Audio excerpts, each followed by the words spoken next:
Okay, kids. Now, last class we did from, what the romantics had to say. And today we're going to deal with the topic, economic hardship in the 1830s.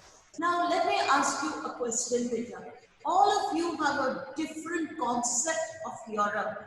Oh, a very advanced country and a very, very forward country.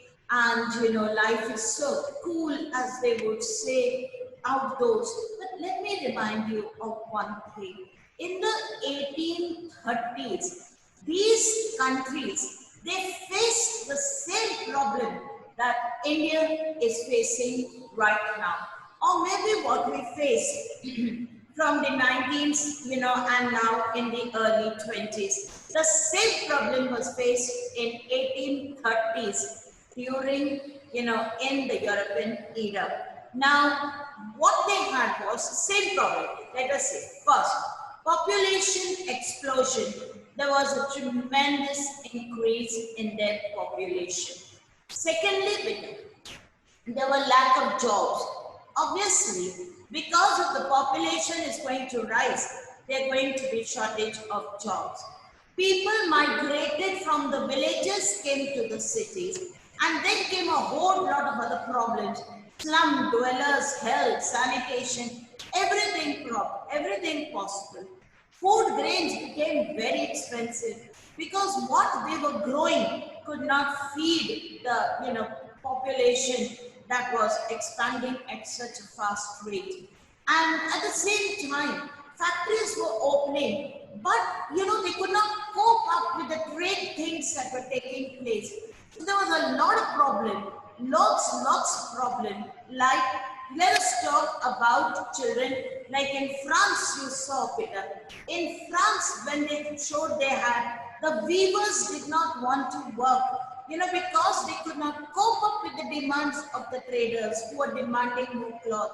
In France, you saw people left all the villages, came to the cities, revolted against the king, King Louis XVI, wanted to form a government of their own, the National Assembly.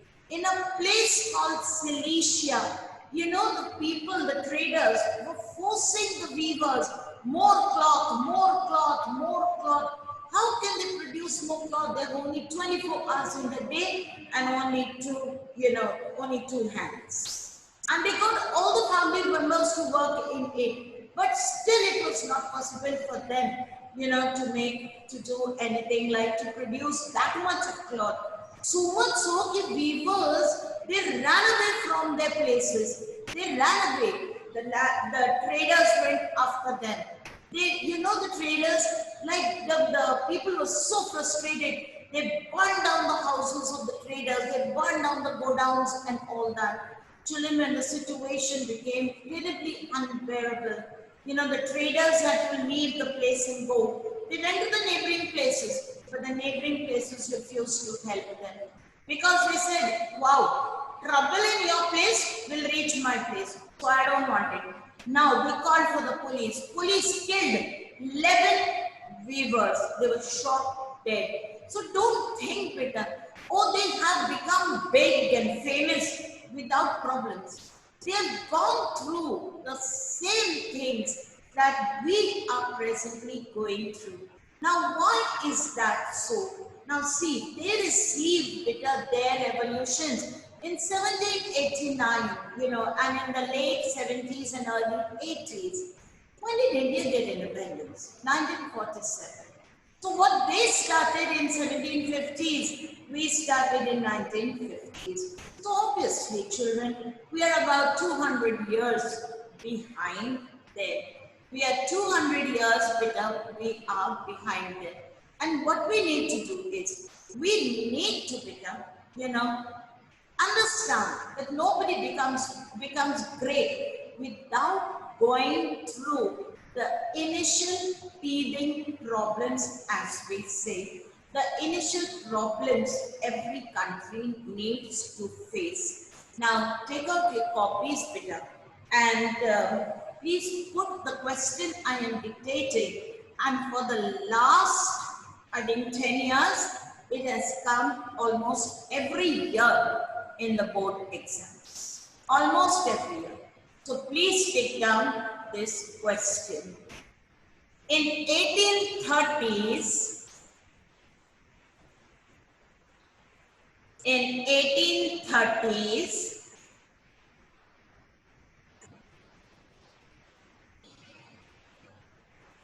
were years of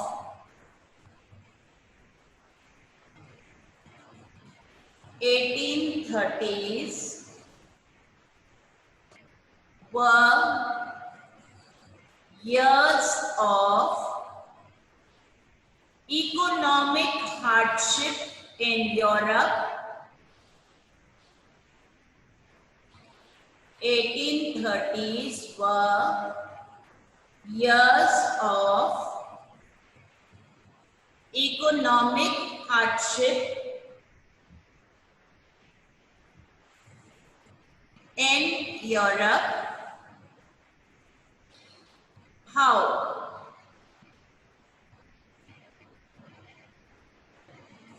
How?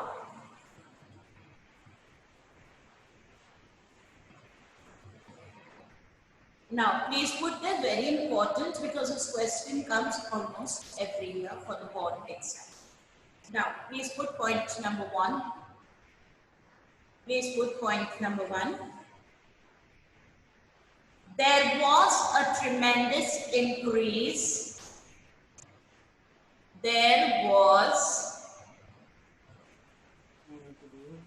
a tremendous increase in population all over Europe. There was an increase in population all over Europe. Number 2,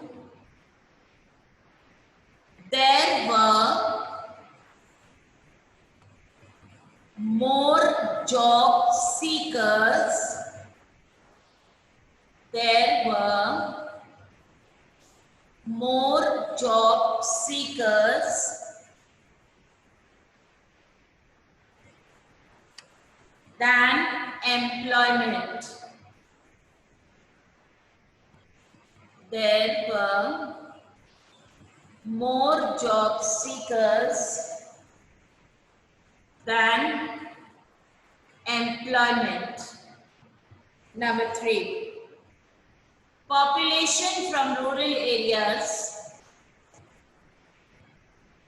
Population from rural areas migrated to urban areas. Migrated to urban areas and lived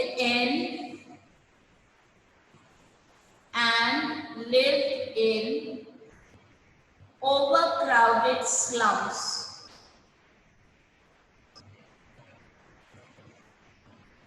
Overcrowded slums.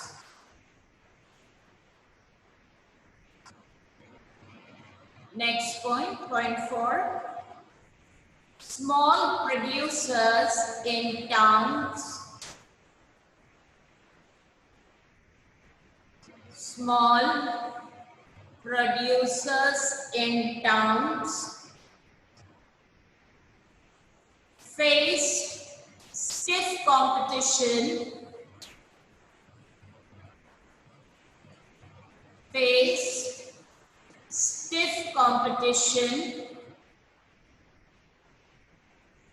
from imports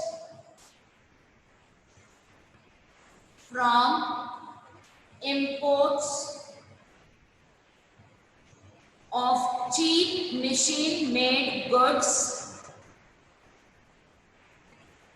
of cheap machine-made goods from England. From England. Next point. rise in food prices, rise in food prices, or a year of bad harvest, or a year of bad harvest led to poverty and food shortage, led to poverty and food shortage.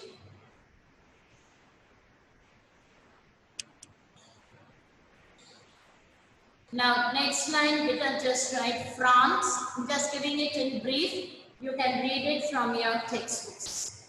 Just put, I'm giving it in very brief. France, put a dash. Food shortage and unemployment. Food shortage and unemployment brought the population of Paris, brought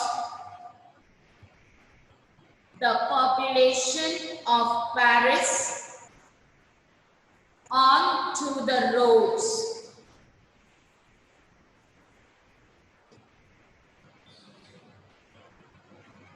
The National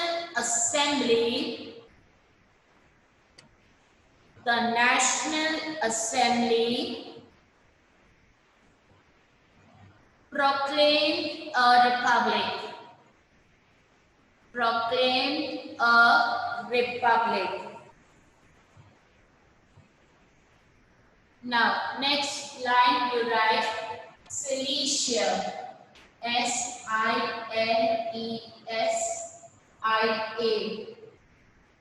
Silesia. Next, write Silesia. Weavers in Silesia. Weavers in Silesia led a revolt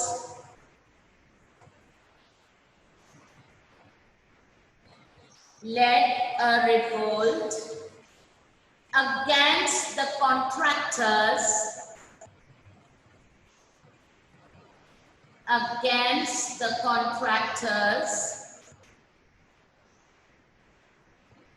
who supplied them raw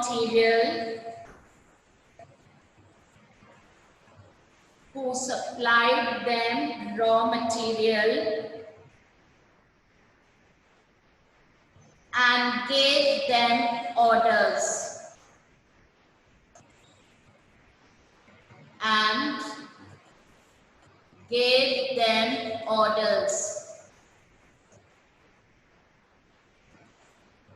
But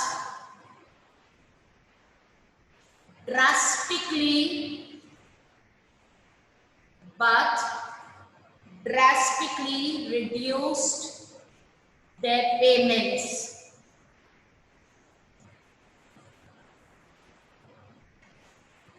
This revolt drastically reduced their payment, and this revolt led to the death of 11 weavers.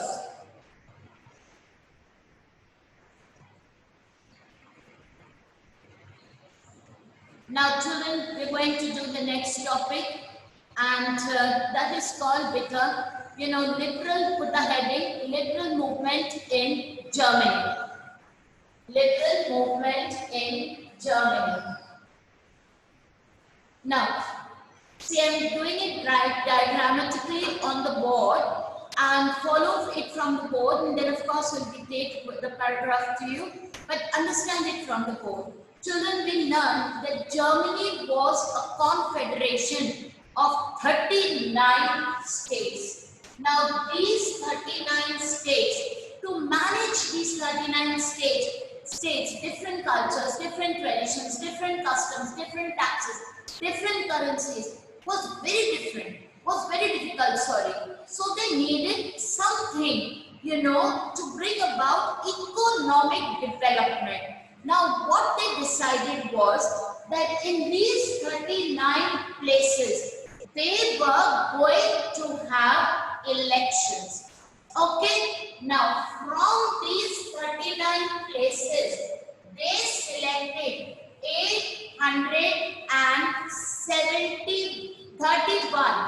831 ministers were selected.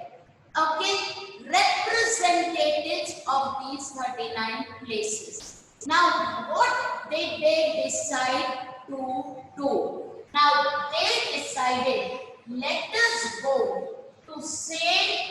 Paul's Church. Okay, and in St. Paul's Church, this church was in Frankfurt. Now at Frankfurt, in St. Paul's Church, they thought, we will sit here, decide and form a parliament.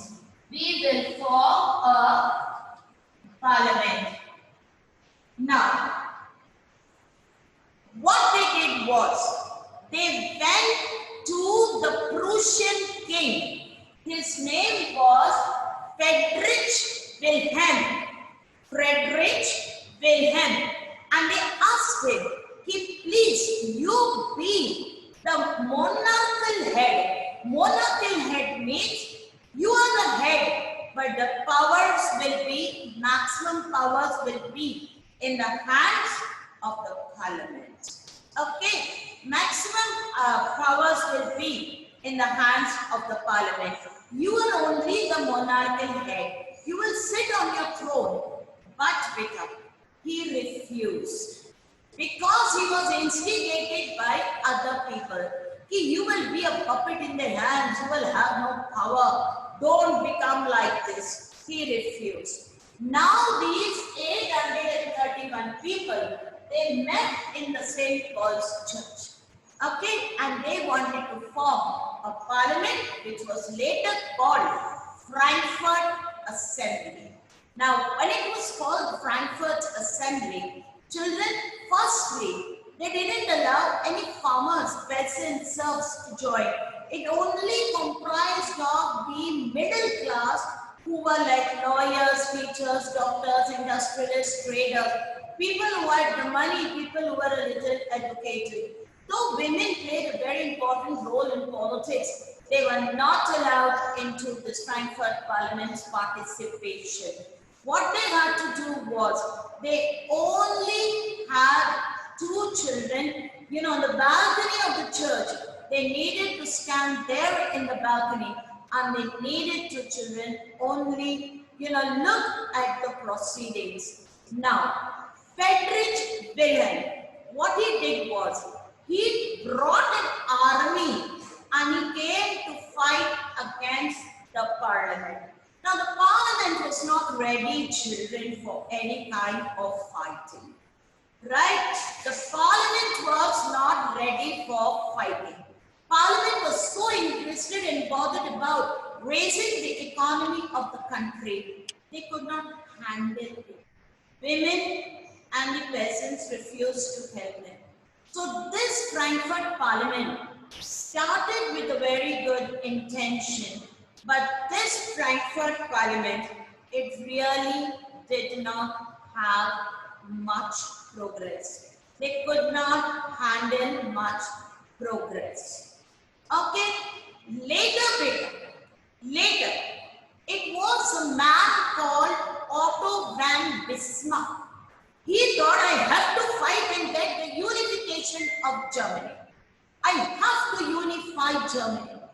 And beta, at that time, Germany was ruled by three people: Austria, Hungary, France, and by the Dutch.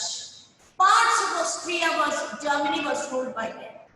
Otto von Bismarck, he collected an army, and what he did was he fought a war for 7 long years, defeated each one of them, united Germany, and when he united Germany, by that time Frederick William had gone dead. Kaiser William I came onto the throne. He asked Kaiser William, be the monarchical head. And yes, he became the monarchical head. Germany was united. Kaiser William became the monarchical head. Parliament was called for. There was a meeting in the Hall of Mirrors. Now, at this meeting, 3 important things were discussed. First, let us modernize our currency. Very important to modernize our currency. Secondly, they said let us have a tremendously good banking system. Because students say, I may not have money, but I have entrepreneurship in me. I may be a very good industrialist and a business person. So I need the money. And if there are banks, you can hope for loans. So they improved. Second thing is they improved their banking system. They had a very good money system because there are too many currencies, reduced it, bettered it. And third, they had a very good legal and judicial system. Nobody even dared to say anything against them. Nobody dared to say anything against them. So that country rose in not only economically, but it rose in power to a very, very great extent. Student, I'm stopping the class here. When we come back in the next class, then I will proceed with the lesson.